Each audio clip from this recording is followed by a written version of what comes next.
Olá, ancestrais, seja bem-vindo a mais um vídeo da série Deuses Gregos Primordiais e hoje eu vou falar para vocês sobre a deusa conhecida como Tessis.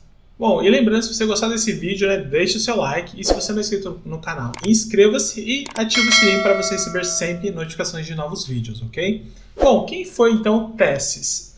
Ela era a deusa primordial da criação, é uma divindade relacionada aí a Físis, a mãe natureza, e ela ocorre nas teogonias órficas como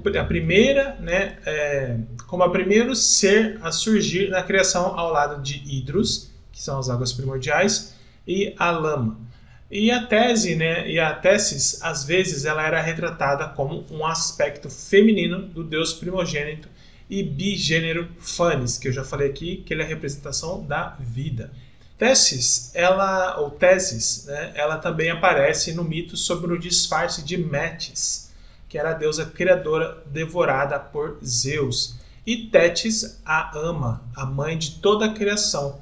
No entanto, na literatura existente, Metis e Tétis são parentes distantes da deusa criadora cósmica descrita na teogonia de Alcman e pelos órficos, que seria Tessis, ok? Bom, vou pôr aqui, então, quem seria a família de Tessis. Pais ela não tem nenhum, porque ela surgiu no início da criação, uma protogenoi. Os filhos, quem seriam os filhos de Tessis? Seria Cronos e Ananke, junto com Hidros, Poros e Tecmor, e Poros e Penia, segundo Platão, que chama Tessis de Metis. Bom, o que diz a enciclopédia sobre Tessis? Na enciclopédia ela é conhecida como Metis, ou Metis, que seria um ser masculino, uma personificação mística do poder de geração entre os chamados órficos, semelhantes aí ao Fanes e a Ericapeus. Bom, vou pôr para você o nome dela então aqui em grego, para vocês verem, tá? Em grego ela era chamada de Tessis ou Tétis, e em latim, como Tesis, e no português aí a tradução do nome dela significa criação. Bom, o que diz a literatura clássica sobre Tessis? Segundo, falando da cosmogonia de Homero, em Homero, na Ilíada 14, diz assim, onde Homero ele retrata Oceanos e Tétis como os deuses primordiais da criação. E de Tétis, nesse sentido, a Tessis, a criação. Diz assim, os confins da generosa terra, em uma visita a Oceanos, de onde os deuses surgiram, e Tétis, nossa mãe. Na cosmogonia de Alcman, diz assim no fragmento 5, primeiro veio Tétis, a criação, depois disso o antigo Poros, que seria o contritor, o contrito, que seria aí Cronos, e Tecmor, a ordenança, e que seria também um nome para Ananke. Tecmor surgiu depois de Poros, a partir daí chamou de Poros, criador. Desde o princípio forneceu todas as coisas, pois quando a matéria começou a ser colocada em ordem, um certo Poros surgiu como o começo. Assim, Alcman representa a matéria de todas as coisas como confusa e informe. Então ele diz que surgiu alguém que colocou todas as coisas em ordem. Então que Poros surgiu e que quando Poros passou a existir, Tecmor ou seguiu. E Poros é como um começo e Tecmor como um fim. Quando Tétis, a criação, surgiu, um começo e um fim de todas as coisas surgiram simultaneamente. E todas as coisas têm sua natureza semelhante à matéria de bronze, enquanto Tétis tem a dela semelhante à de um artesão. Poros e Tecmor semelhante a um começo e a um fim. Ele usa a palavra antiga, grega para antigo, que é o terceiro, skotos, que seria escuridão, erebos, uma vez que nem o Sol e nem a Lua haviam surgido ainda, mas a matéria ainda era indiferenciada. Então, no mesmo momento, surgiram Poros, Tecmor e Skotos. Amar, dia, Emerá e Melana, a Lua ou Selene, e o terceiro, Skotos, que é a escuridão. Dias não significa simplesmente dia, mas contém a ideia do sol. Anteriormente havia apenas a escuridão, e depois, quando ela foi diferenciada, a luz veio existir. Platão, em Simpósio 178, diz assim, onde Platão ele emprega parte da teogonia de Alcman em uma fábula.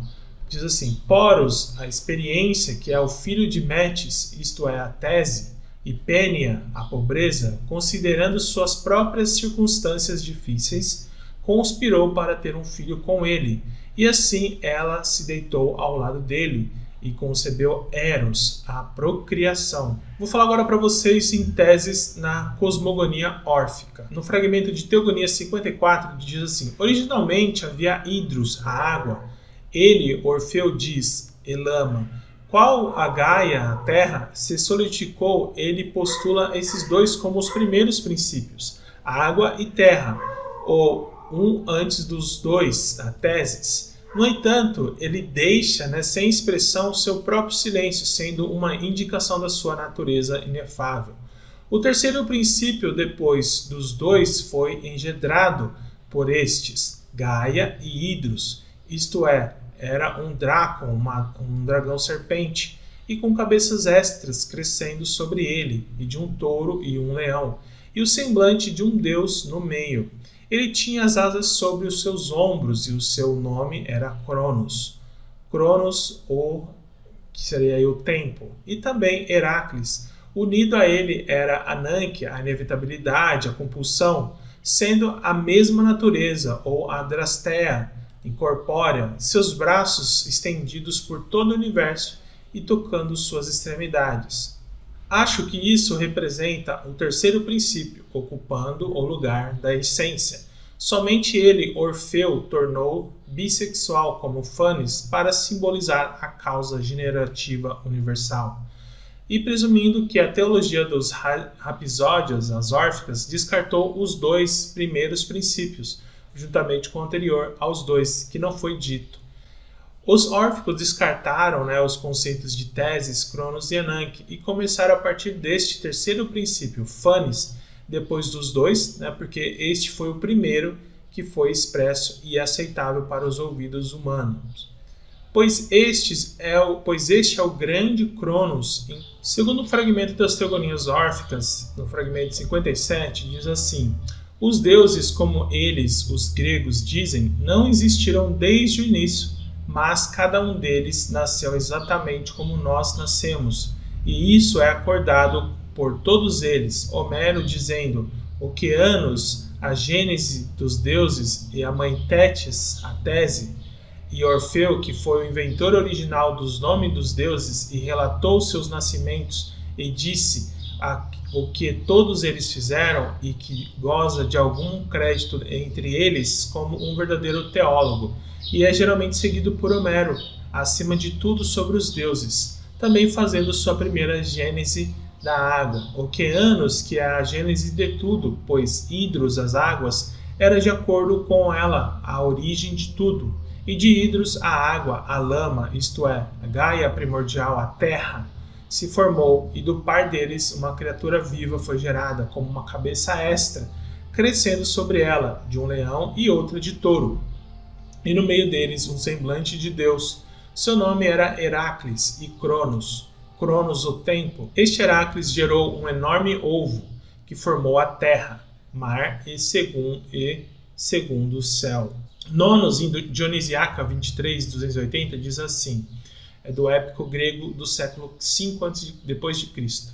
Nonos representam Oceanos e Tétis, ou seja, como teses, como os deuses primordiais da criação, a maneira de Homero e a dos órficos Tétis, Agemate e companheira de cama de Oceanos, antiga como o mundo, ama das águas misturadas, auto-nascida, amorosa mãe de filhos. Bom, pessoal, me diga aqui nos comentários o que vocês acharam sobre essa deusa, Tesis. E lembrando, se vocês não forem inscritos ainda no canal, inscreva-se para ajudar o canal, E muito obrigado por vocês terem assistido até aqui. Nos vemos no próximo vídeo. Até lá!